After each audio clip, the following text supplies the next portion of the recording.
Greetings, geeks. Welcome to episode 469 of Geeks in Space. I am Rob, Commander Taco Malda, and I am joined today by two of the finest geeks that you're ever going to meet who are willing to pretend for 30 minutes that they are in low Earth orbit and talk about nerd crap.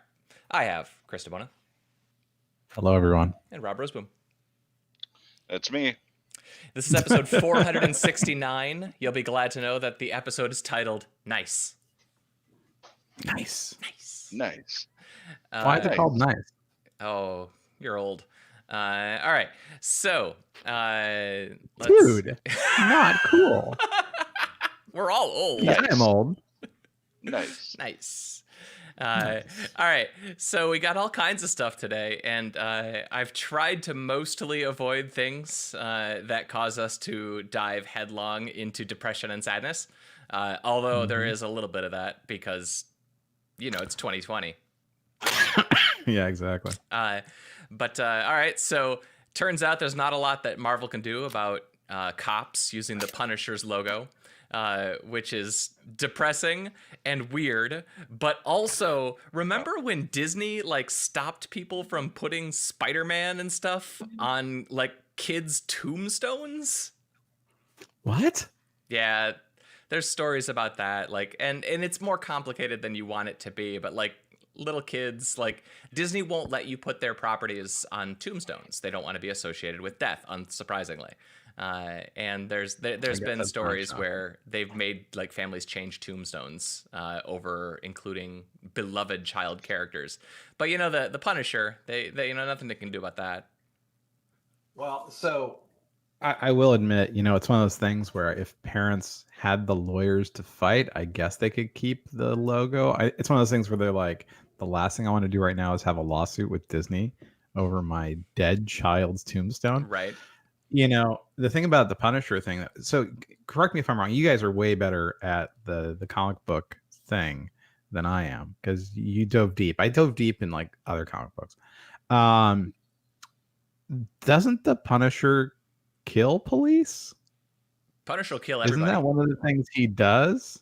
Like his whole origin story is police kill his wife in the TV show. You know, I mean, they're not necessarily police. They're federal agents, I believe, who kill his wife.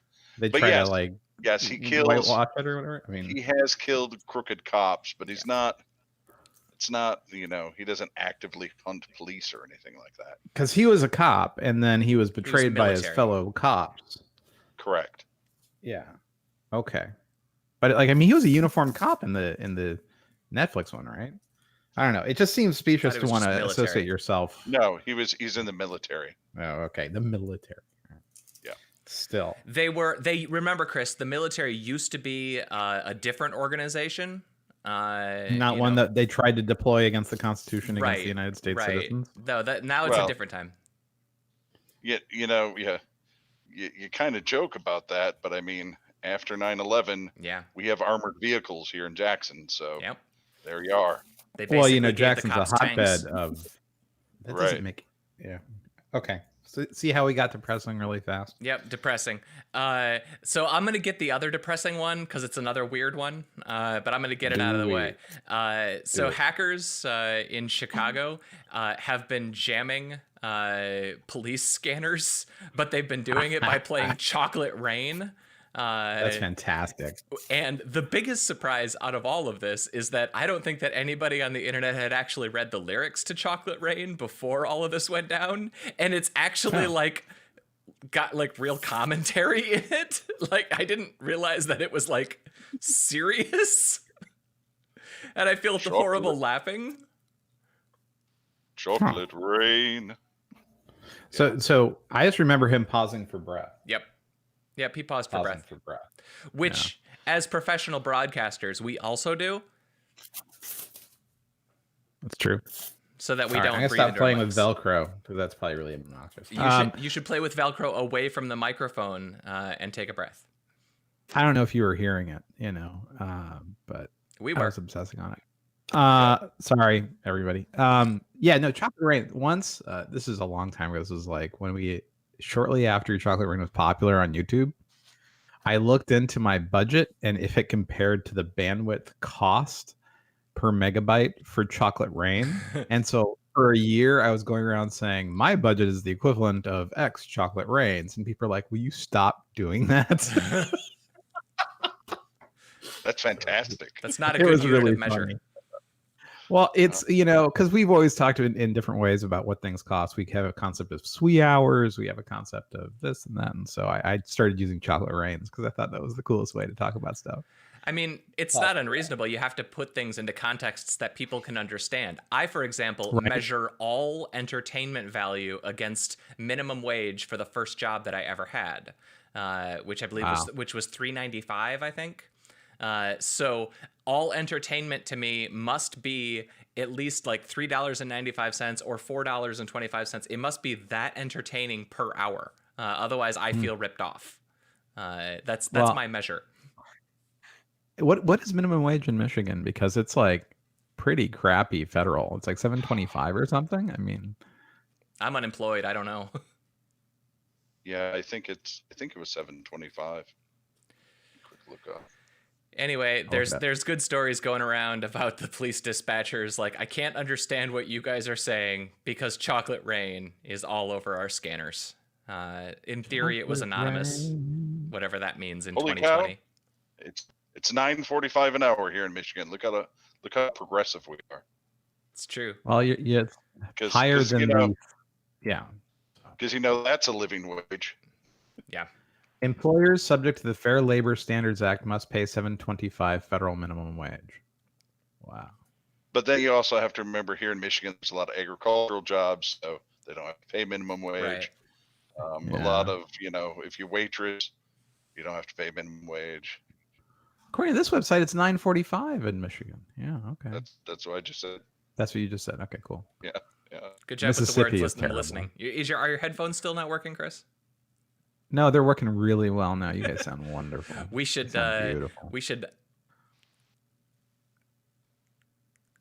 He's not even noticing. We should what? Yeah, exactly. Yeah, you went mute. I know. Really? I didn't make any noise because I was trying to make you think that your headphones were working. I'm a dick. Okay. I thought it was just your network being screwy again. No, my network's been great for like 6 months. I'm not Roseboom living in Jackson. I live in Jackson, just close to it. Just close enough that you get notifications when there's going to be protests. Yes. You get an APC in your driveway? A Humvee. Not today, no. Okay, just a routine van. There's a cool article about the chance of Earth-like planets being higher than previously thought. They went and did some new better telescope analysis of some galaxies. They figured out there's more planets there than they thought there were. So everybody at home who's got their Drake's equation spreadsheet, you have to update column L and column Z, up them by like 10%, and use that to determine when ET is coming. That's interesting. You saw that there was some other news about Kepler 154. So it's about 3,000 light years away, and apparently it has a very Earth-like planet, close to a very Earth-like sun. Oh yeah. So I thought that was a really interesting piece of news. Only 3,000 light years away, practically a weekend jaunt. Do you have some sort of traveling technology that I'm not aware of? Because the last I heard, the best that you really had was like a Segway. Actually, I gave my Segway away. Oh. Way away. Segway away. Yeah. Speaking of segues, there's a new encryption framework called Puree, which I actually kind of groove on just because all the other encrypted hard drive things that exist still leave a header of some sort, so that you can actually identify that there is technically something on this drive. Puree encrypts everything. It encrypts the header. It encrypts the whole damn thing. So the drive is indistinguishable from random data, start to finish, which I guess if you were, of the paranoid sort who was afraid that people were going to take your hard drives and, steal whatever it is you keep in that suspiciously large folder nested 3 levels deep under work spreadsheets, then they're gonna know. They're not gonna be able to decrypt that. There's a good article on Signal, which a different encryption thing, which I imagine will get kicked off all the app stores in the not so distant future. Wait, why would Signal works great? It's on all the app stores, right? I mean, yeah. Is there a problem? I mean, I assume that it's not in the app stores in China, but I guess I don't know. Well, yeah, but China's going to be China. I mean, everyone circumvents their app stores anyways there, and installs pirated stuff.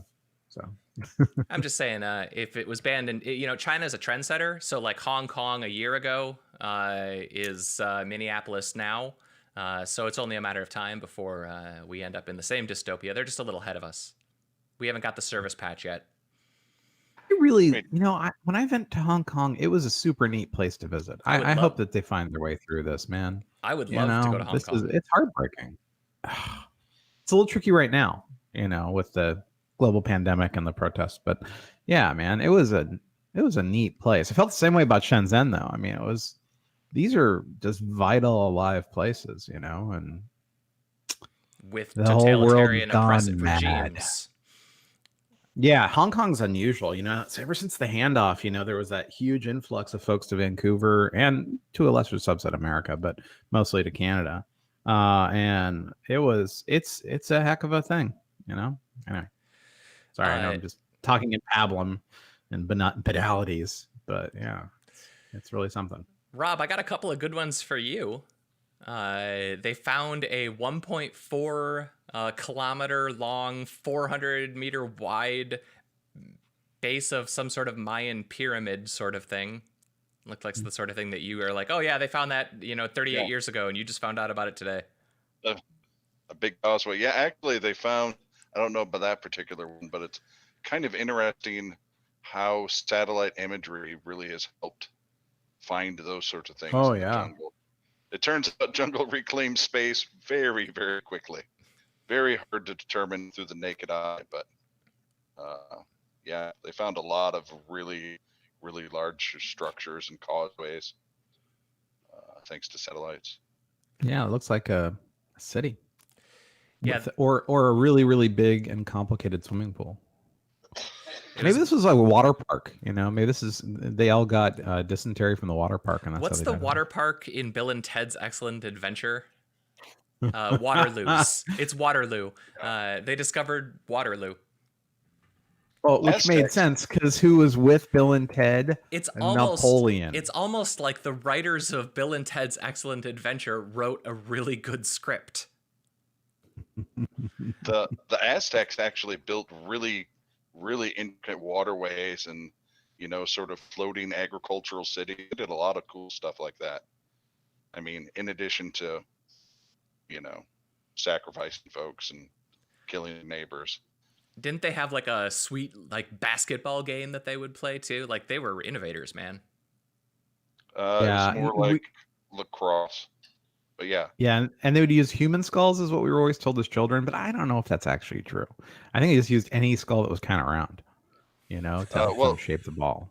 Human heads are nicely round and roll well, so they don't bounce too good. Yeah, it wasn't skulls, it was heads. Hard to dribble a skull. Yeah. So the nerd of the year award, if we should actually do, we should have annual nerd of the year awards. I know we did that in 2007, 2008, but we kind of slipped off doing it. Yeah. There's a fellow who's been recreating the lunar lander software from Apollo 10. Now, what's really interesting about this is that obviously 10 never landed. 10 is the one that they orbited. I think they did the test drop, but they didn't actually go down any lower. And there's always some consensus. There's some argument about whether or not it technically could have. And in fact, that's a major plot point in that Apple TV NASA show that was out. Your favorite muscle man, Chris, always. He's a lovely actor. He just destroys every show he's in. He always alleged that his bad luck. he alleged that he could have landed the lander. Anyway, there's an interesting story there. The code itself was actually lost, and they had this guy recreated it, and he had to do it by taking printouts, like literal, like the green and white striped printouts. But the way that they did it is that he had one version, and then Apollo 10 flew with, they basically backpatched it with some revisions from a version that was down the line. So he actually found, what they unearthed was they unearthed checksums of the shipping code. So he was able to take printouts of these different versions of the code and then actually kind of do like a merge to get back to the actual checksums that flew, thus recreating the actual software that was on the Apollo 10 lander. And then they confirmed that somebody has taken that recreated code, run it through simulators, and proven that they actually could have landed with that version of the code. Wow. Cool. This is a heck of a video. Yeah. It's worth watching. I love nerds like this, man. I love nerds like this. Like, get him and Ken Sheriff in a room together, and you'll end up with a rocket in like 5 minutes. And then Scott Manley can come along and talk about it. And then Scott can talk about it, exactly. It's like the super friends of old rockets, you know? That's right. Anyway, that video is really worth a watch, just because it's interesting. It was interesting to me to think about, oh yeah, you don't have Git, so this is how you did it. Plus, you don't have like digital files, so you scan it in. It's cool to watch the video because there's actually there's errors in the checksums, and he's going through and trying to find what bit out of this document was the one that got flipped in the OCR process. They literally had to OCR stacks and stacks of paper. It's nutty. So Rob, I got one more for you, and I got one more for me. You want to go first? Sure. Jurassic Park, man. That was the coolest story. I loved reading that. I loved it. And it was very up to date. I was wondering if he would talk about the Spinosaurus. He absolutely did, because they just sort of confirmed. Well, in the movie, I assume you guys have seen all of the versions of that horrible franchise. The first one's pretty good, and then they go downhill pretty quickly. Anyway, they have a Spinosaurus, which is technically a larger carnivorous dinosaur than a T-Rex. That ends up killing a T-Rex in, I think it's 3.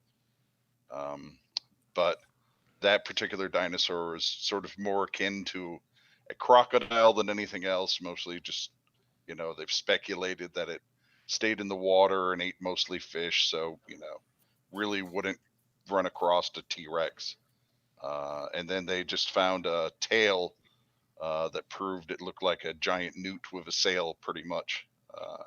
And that was in there. So I thought, wow, up to date and cool, because it points out all the stuff that we thought we knew and all the stuff that we know now.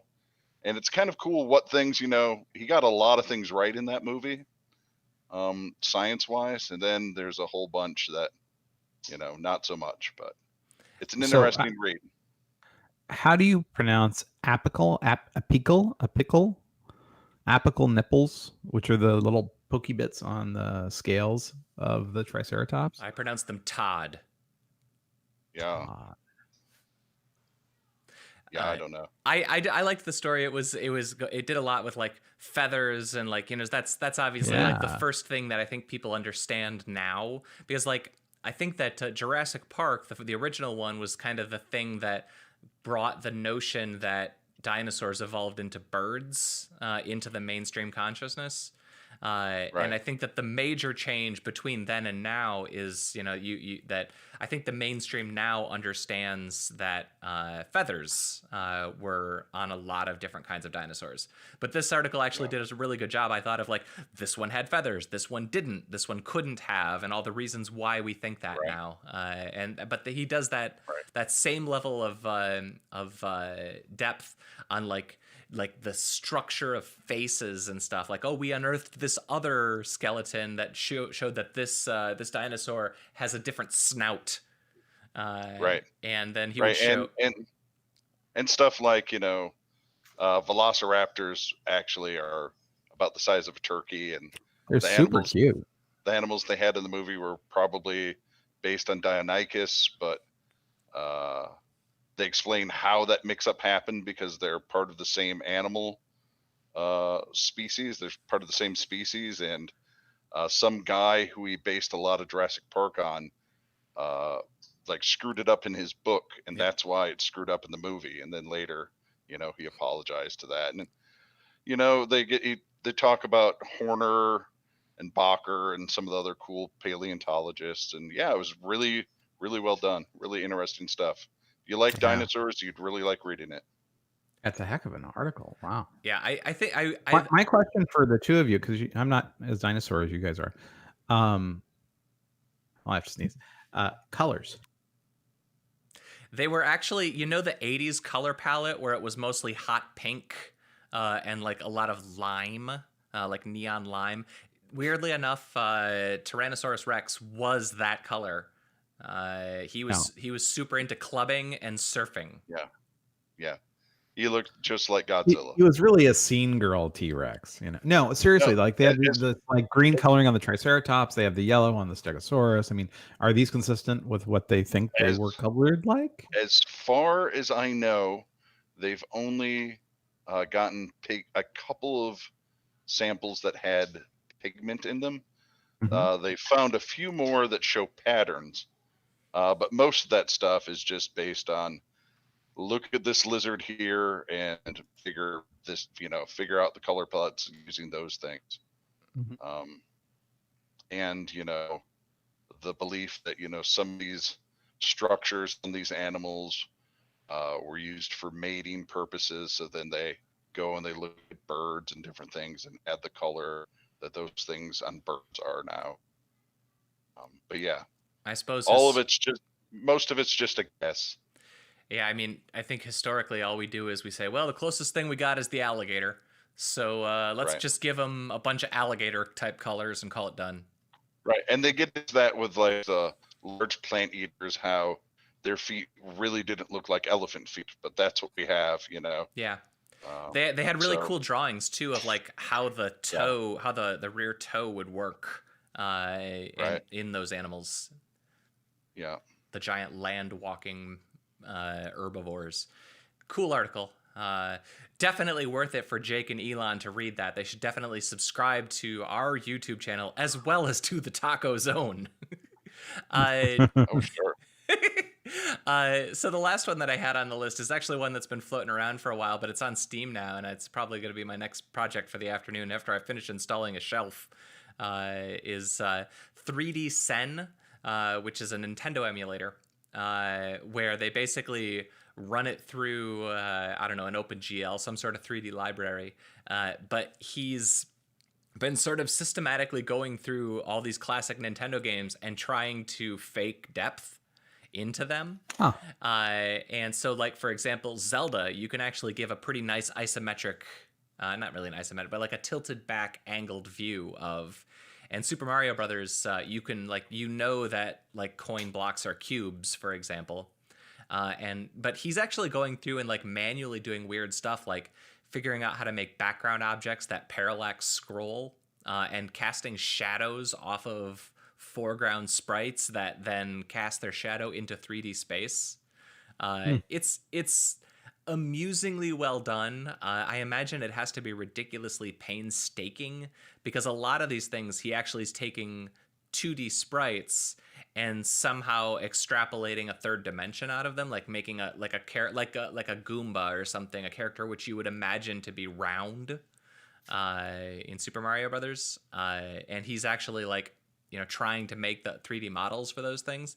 It's neat. You definitely should watch the video for that one, and it's on Steam. So if you happen to have ripped your old Nintendo cartridges into a ROM format from the legal copies of the games that you still own, you can absolutely play those.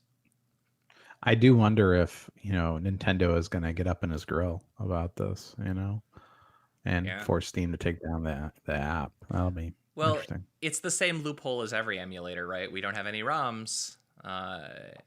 So there you go. I wonder more with like have you been following like the Mister project?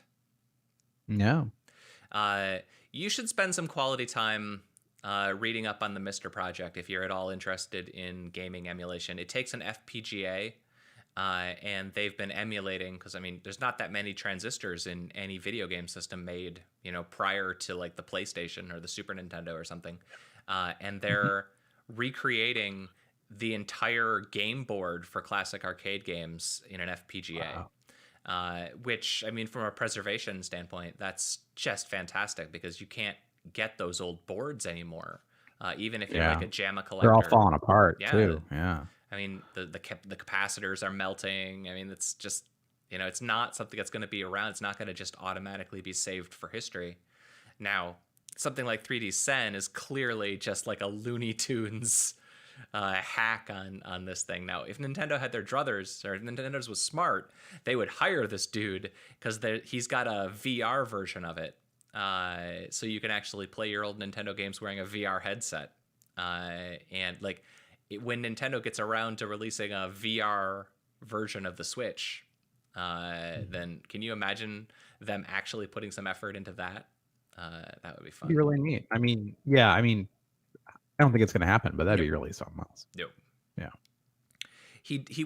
The way that he handled Zelda, I think, was the coolest, because Zelda actually, he actually built the sprites at a slight angle.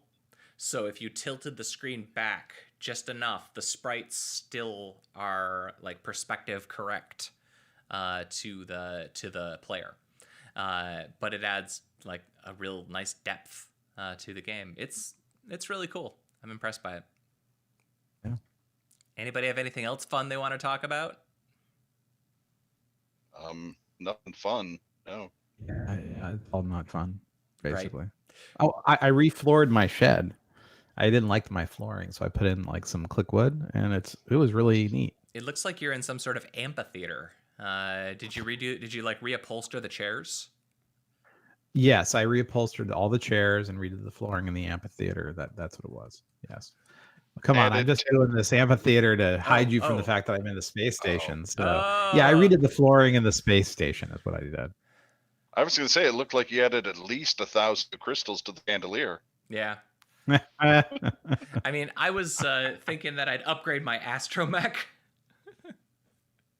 That's really funny. So are you trying to set so you hide the R2-D2 there, Rob, or what? That's the problem with this particular background image, is that like I always feel like the R2 is like clipping over the top of my head, and he's like bumping up the side, or he's just looking at Rob. Yeah. All right. Well, I've been wanting to change the family pictures scenes out of movies, but Kristen says that I can't do that. So you should do the thing. I don't think it's still like a trend, but for a while it was a joke where people would replace pictures of Jesus with pictures of Ewan McGregor as Obi-Wan Kenobi, and just like leave them at their parents' house. It's like, it's been 5 years, my mom still hasn't noticed. So I'm not proud of this. I'm a little proud of it. So do you remember in Battlestar Galactica where there was that cult around Gaius Baltar? Yes.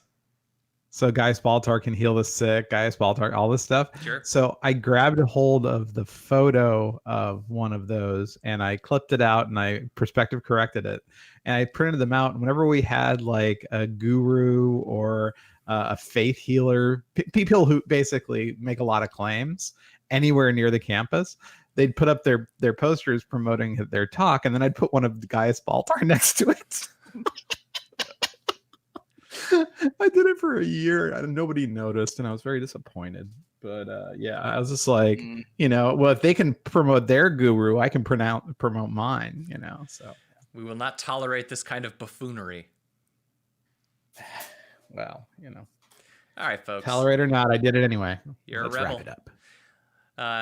All right, folks. Let's say goodbye to Chris DeBona. See you, everybody. Rob Roseboom. Have a good one. So this has been episode 469 of Geeks in Space. I'm Rob Commander Taco Malda. I hope that your day is nice. Nice.